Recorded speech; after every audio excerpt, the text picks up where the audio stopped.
Hello' student, education for you YouTube চেনেলটোলৈ সকলোকে স্বাগতম জনাইছোঁ। আজি আমি ভিডিঅ'টোত ক্লাছ 10 বিজ্ঞান বিষয়ৰ কেইটামান গুৰুত্বপূৰ্ণ এমচিকিউ আলোচনা কৰিম। ভিডিঅ'টোৰ প্ৰথম প্ৰশ্নটো হৈছে, দাবিত দিয়া আছে বৰ্গটাত ওপৰৰ পৰা তললৈ গ'লে পাৰমাণৱিক আকাৰ বাঢ়ে। কথাটো সত্য। যুক্তি দিয়া আছে বৰ্গটাত তললৈ যোৱাৰ লগে লগে নতুন কক্ষ এটা আৰম্ভ হয়। বৰ্গটাত ওপৰৰ পৰা তললৈ পাৰমাণৱিক আকাৰ বাঢ়ি যাব। কাৰণটো হ'ল ওপৰৰ পৰা তললৈ গ'লে নতুন নতুন এটা কক্ষৰ সৃষ্টি হ'ব। সেইকাৰণে ওপৰৰ পৰা তললৈ পাৰমাণৱিক আকাৰ বাঢ়ি যাব। গতিকে অপশ্যন এ শুদ্ধ উত্তৰ হ'ব। এ আৰু আৰ দুয়োটা শুদ্ধ আৰু আৰ এৰ প্ৰকৃত ব্যাখ্যা হয়। নেক্সট কুৱেশ্যন, দাবিত দিয়া আছে লিথিয়াম, সোডিয়াম আৰু পটাছিয়াম ডবল ট্ৰায়াড গঠন কৰে। ডবল তিনিটা ট্ৰায়াড আৱিষ্কাৰ কৰিছিল, তাৰে এটা আছিল লিথিয়াম, সোডিয়াম আৰু পটাছিয়াম। দাবিটো সত্য। যুক্তি দিয়া আছে সোডিয়ামৰ পাৰমাণৱিক ভৰ মোটামুটিভাৱে লিথিয়াম আৰু পটাছিয়ামৰ পাৰমাণৱিক ভৰৰ গড় মানৰ সৈতে একে। এতে লিথিয়াম আৰু পটাছিয়ামৰ পাৰমাণৱিক ভৰৰ গড় মান সোডিয়ামৰ গড় মানৰ সৈতে একে। গতিকে এই কথাটো সত্য। যুক্তি সত্য, আমাৰ দাবিও সত্য। গতিকে ইয়াৰ শুদ্ধ উত্তৰ হ'ব অপশ্যন এ আৰু আৰ দুয়োটা শুদ্ধ আৰু আৰ এৰ প্ৰকৃত ব্যাখ্যা হয়। নেক্সট কুৱেশ্যন, দাবিত দিয়া আছে সম্ৰান্ত গেছবোৰৰ যোজ্যতা শূন্য। এইটো শুদ্ধ। সম্ৰান্ত গেছবিলাকৰ যোজ্যতা সদায় শূন্য থাকে। যুক্তি দিয়া আছে সম্ৰান্ত গেছসমূহৰ ইলেক্ট্ৰন বিন্যাস সুস্থিৰ, সেইবাবে ইহঁতে ৰাসায়নিক বিক্ৰিয়াত অংশগ্ৰহণ নকৰে। এইটোও শুদ্ধ। এইটো প্ৰকৃত ব্যাখ্যা হয়।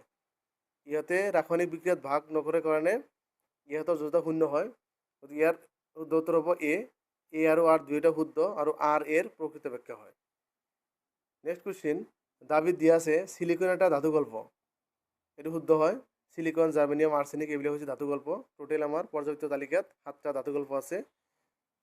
যুক্তি দিয়া আছে সিলিকনে কেৱল অধাতুৰ ধৰ্মহে দেখুৱায়। এই কথাটো শুদ্ধ নহয়। সিলিকন ধাতু আৰু অধাতু দুয়োটাৰ ধৰ্ম দেখুৱাব পাৰে। গতিকে দাবিটো শুদ্ধ, কিন্তু যুক্তিটো শুদ্ধ নহয়। ইয়াৰ শুদ্ধ উত্তৰ হ'ব অপশ্যন চি, এ শুদ্ধ কিন্তু আৰ অশুদ্ধ।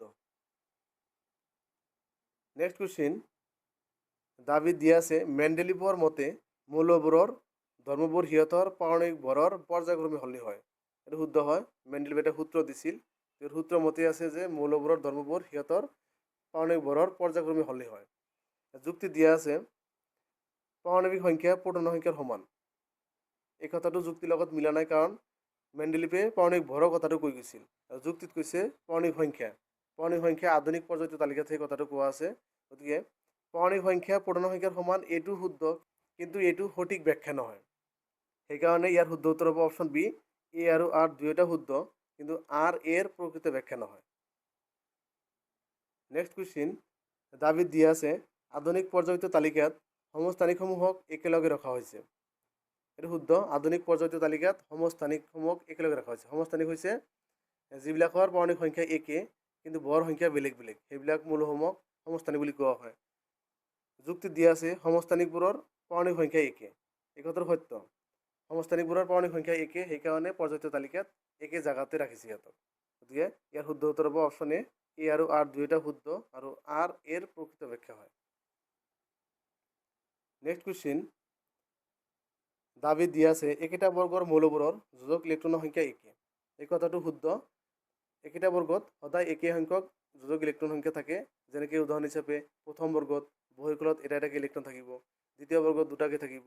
মানে বৰ্গত চেম বৰ্গত আমাৰ যোজক ইলেক্ট্ৰনৰ সংখ্যা একে থাকিব। এই কথাটো সত্য। যুক্তি দিয়া আছে বৰ্গ এটাত ওপৰৰ পৰা তললৈ গ'লে কক্ষৰ সংখ্যা বাঢ়ে। বৰ্গ এটাত ওপৰৰ পৰা তললৈ গ'লে কক্ষৰ সংখ্যা বাঢ়িব, কিন্তু কক্ষৰ সংখ্যা বাঢ়াৰ অনুপাতে পাৰমাণৱিক আকাৰহে বাঢ়ে, কিন্তু ইয়াত যোজক ইলেক্ট্ৰনৰ সংখ্যা একে নহয়, এইটোৰ লগত ৰিলেশ্যন নাই। গতিকে আমাৰ এটো শুদ্ধ, আৰো শুদ্ধ, কিন্তু সঠিক ব্যাখ্যা নহয়। গতিকে ইয়াৰ শুদ্ধ উত্তৰ হ'ব অপশ্যন বি, এ আৰু আৰ দুয়োটা শুদ্ধ কিন্তু আৰ এৰ প্ৰকৃত ব্যাখ্যা নহয়। নেক্সট প্ৰশ্ন, দাবিত দিয়া আছে আধুনিক পৰ্যায়িত তালিকাত 18টা বৰ্গ আৰু 7টা পৰ্যায় আছে। এইটো শুদ্ধ।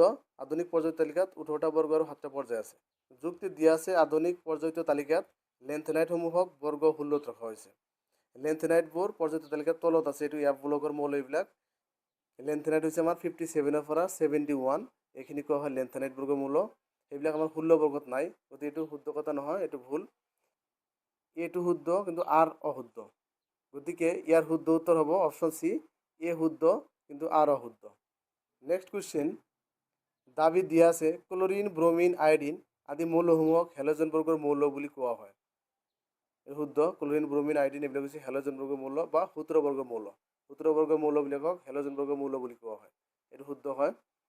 যুক্তি দিয়া আছে ইয়াৰ কাৰণ হ'ল হেলোজেন মৌলই ধাতুৰ লগত বিক্ৰিয়া কৰি লৱণ গঠন কৰে। এই কথাটো শুদ্ধ। যেনেকৈ ছডিয়ামৰ লগত ক্লোৰিন একেলগে যৌগ গঠন কৰে ছডিয়াম ক্লোৰাইড, এটা লৱণ। ক্লোৰিন এটা আমাৰ হেলোজেন বৰ্গৰ মৌল, ছডিয়াম এটা ধাতু। ধাতুৰ লগত হেলোজেন বৰ্গৰ মৌলই লৱণ গঠন কৰে। এইটো শুদ্ধ। গতিকে এ আৰু আৰ দুয়োটা শুদ্ধ আৰু সঠিক ব্যাখ্যা। ইয়াৰ শুদ্ধ উত্তৰ হ'ব অপশ্যন এ আৰু আৰ দুয়োটা শুদ্ধ আৰু আৰ এৰ প্ৰকৃত ব্যাখ্যা হয়।